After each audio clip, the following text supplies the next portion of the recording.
तो आगे अब हम बात कर रहे हैं 87 को हम अच्छे से एक्सप्लेन करेंगे, एक एक सबसेक्शन को अच्छे से एलिब्रेट करते हुए चलेंगे। सबसेक्शन 1 क्या कहता है इसकी बात करते हैं।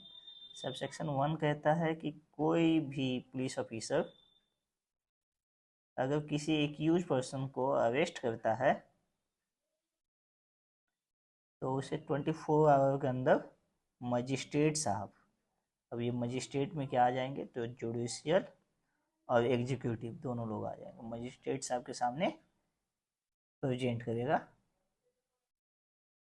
अब ये मजिस्ट्रेट साहब के ऊपर ये जिम्मेदारी है कि वो उसे एक्यूज को बेल पे छोड़ दे या तो बेल कैंसिल करके और रिमांड में भेज दे। रिमांड का मतलब हो गया जुडिशियल रिमांड। एक चीज़ और ध्यान देने की बात है कि ये सब सेक्शन कहता है कि मजिस्ट्रेट साहब का जुडिक्शन हो या जुडिक्शन ना हो, इससे कोई फर्क नहीं पड़ता। पुलिस ऑफिसर नियरेस्ट मजिस्ट्रेट के पास अपेयर करवाएगी। सबसेक्शन 2 की बात करते हैं। सबसेक्शन 2 कहता है कि 15 दिनों तक मैक्सिमम पुलिस रिमांड दिया जा सकता है। क्या कहता है? 15 दिनों तक पुलिस रिमांड दिया जा सकता है। इसको अब अच्छे से समझते हैं। ये बोलता है कि कभी भी कोई भी मामले में जिसमें पनिशमेंट 10 साल से कम का हो, उसमें इन्वेस्टिगेशन कंप्लीट करके और पुलिस रिपोर्ट सबमिट करने का जो टाइम पीरियड होता है वो 16 डेज का होता है। अगर कोई मामला है जिसमें पनिशमेंट मोर देन 10 ईयर हो, ऐसे केसेज में सिंबल गलत बना दिए, सिंबल को सुधार लेते हैं कि ये सिंबल यहाँ पे गलत हमने कर दिया है, इस सिंबल को सुधारते हैं। सिंबल है लेस देन 10, तो लेस देन 10 को ऐसे ही बनाएंगे जी। हाँ, लेस देन 10। और मोर देन 10 की बात किया जाए, चलिए उससे कोई दिक्कत नहीं है, बस समझ में आ जाना और चाहिए जो छोड़िए आप इसको बोल भी, रहे हैं, हाँ बस हाँ समझ इतना में। कन्फ्यूजन लेने की ज़रूरत नहीं है। इसमें अप टू 10 लिखते हैं हम्म, जो बेयर एक्ट की लैंग्वेज है, हम्म, और यहाँ पे मोर देन 10 लिखते हैं। इसको नीचे कर दी जाए, इसको मोर देन 10 करते हैं। ठीक है, तो ऐसे केस में इन्वेस्टिगेशन का जो टाइम पीरियड दिया है वो 90 डेज में पुलिस को अपना इन्वेस्टिगेशन करके पुलिस रिपोर्ट सबमिट कर देना है।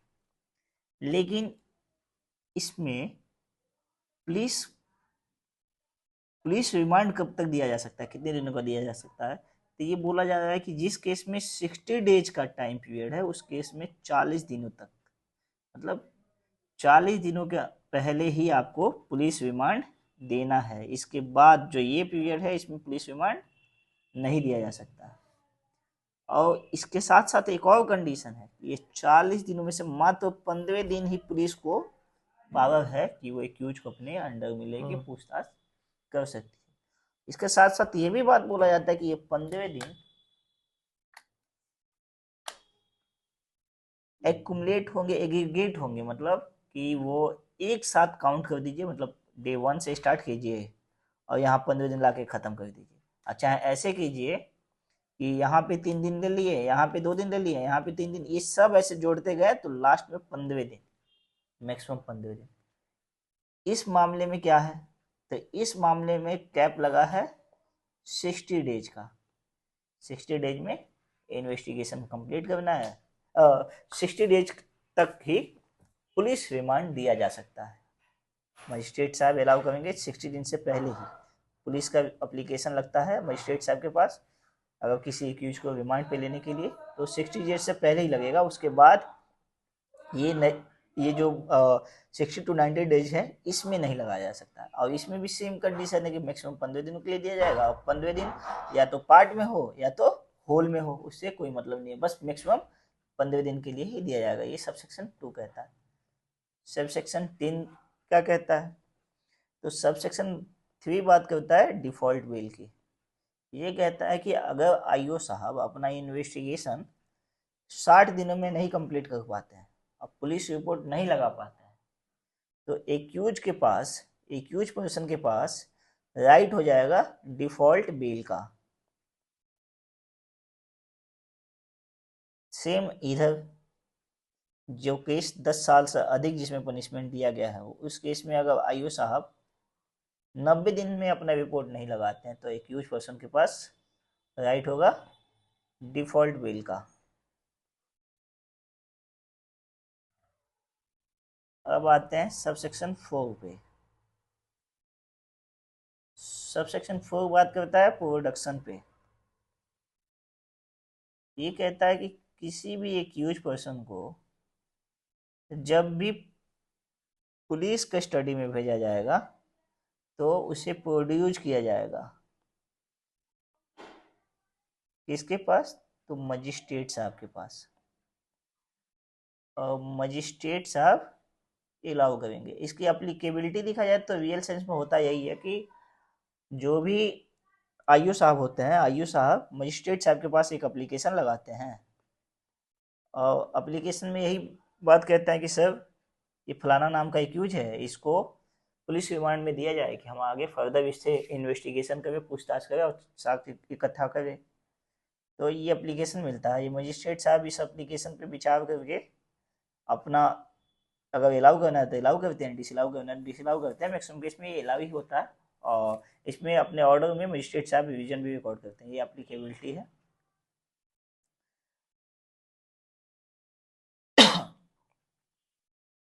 एक चीज इसमें और है कि अगर किसी भी एक्यूज को जुडिशियल कस्टडी से पुलिस कस्टडी में भेजा जाएगा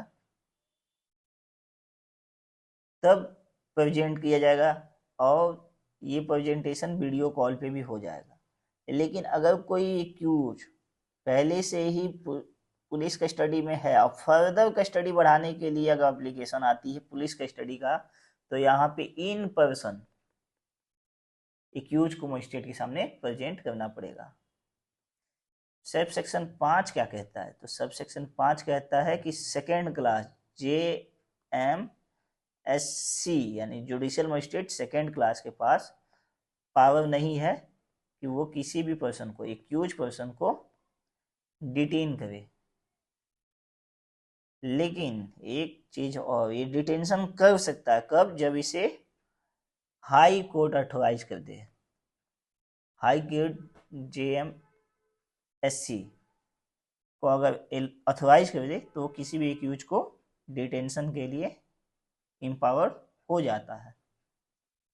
इसमें आपको दो एक्सप्लेनेशन मिलेंगे। एक्सप्लेनेशन वन क्या कहता है भैया? 5 का है। हाँ, एक्सप्लेनेशन 1 बताइए। 5 वही क्या है जो अरे वो जो बेल लेगा तो बेल फर्निश नहीं हो पाएगा। बहुत बढ़िया।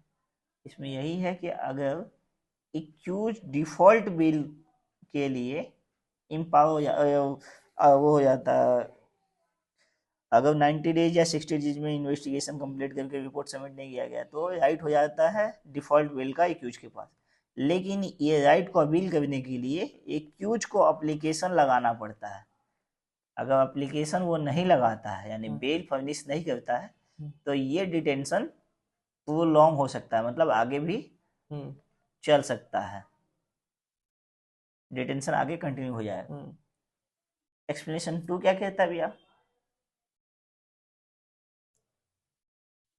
एक्सप्लेनेशन 2 कहता हाँ, है 4 में जो प्रोविजन है कि सबसेक्शन 4 में जो प्रोडक्शन को लेके जो प्रोविजन दिया गया है उसमें अगर प्रोडक्शन चेक करना हो कि वाकई में प्रोडक्शन को लेकर क्वेश्चन एवाई हो जाए कि वाकई में प्रोड्यूस किया गया था कि नहीं मजिस्ट्रेट साहब के सामने, तो एक्यूज का सिग्नेचर देख के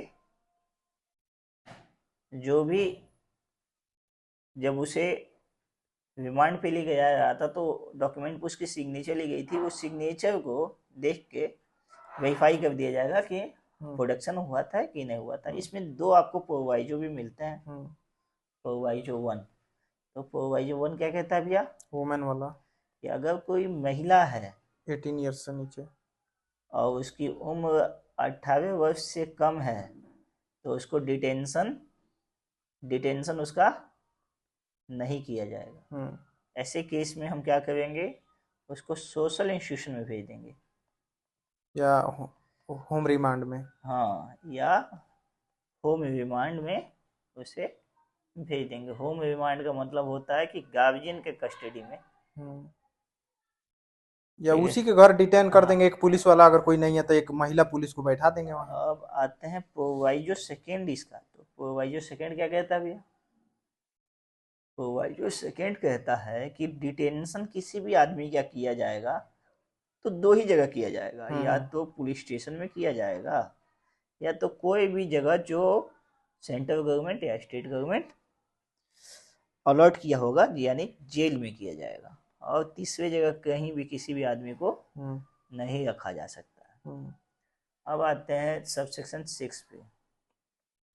सबसेक्शन 6 कहता है कि एग्जीक्यूटिव मजिस्ट्रेट साहब को पावर है कि पुलिस कस्टडी अलाउ कर दें, लेकिन वो पुलिस कस्टडी मैक्सिमम कितने दिनों के लिए अलाउ करेंगे? तो अलाउ करेंगे मैक्सिमम 7 डेज के लिए। हम्म इसमें एक प्रोवाइजो भी आपको मिलता है। हम्म प्रोवाइजो कहता है कि जैसे ही एग्जीक्यूटिव मजिस्ट्रेट को ये पता चला कि जुडिशियल मजिस्ट्रेट अपने काम पे आ गए हैं, हालांकि जुडिशियल मजिस्ट्रेट नहीं होते हैं तभी एग्जीक्यूटिव मजिस्ट्रेट के पास पुलिस रिमांड का हम्म एप्लीकेशन लगाया जाता है।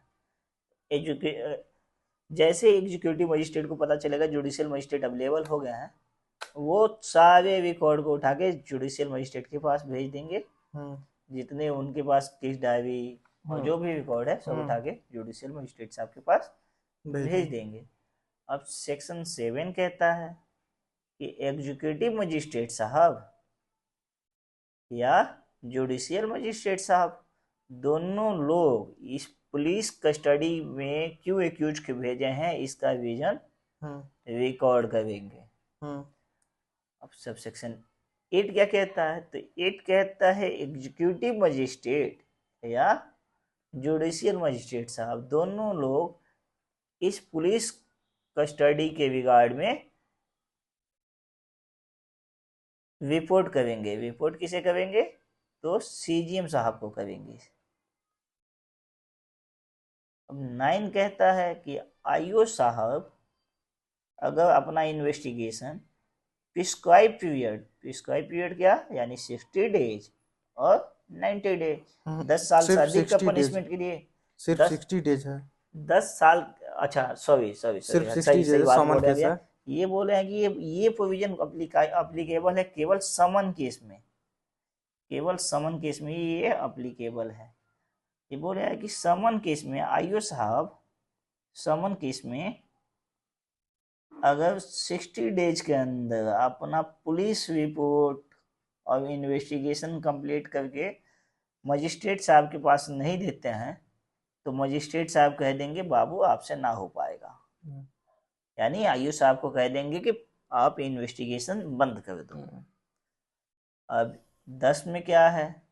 10 में अगर कोई स्पेसिफिक रीजन दिया जाता है और वो कोर्ट ऑफ सेशन के सामने, तो कोर्ट ऑफ सेशन जो सेक्शन 9 में बंद हुआ इन्वेस्टिगेशन है उसको फर्दर इन्वेस्टिगेशन का ऑर्डर पास कर सकते हैं और फर्दर इन्वेस्टिगेशन वहाँ से शुरू हो जाए। तो ये है हमारा पूरा 187 जो कि बहुत ही इंपॉर्टेंट सेक्शन है।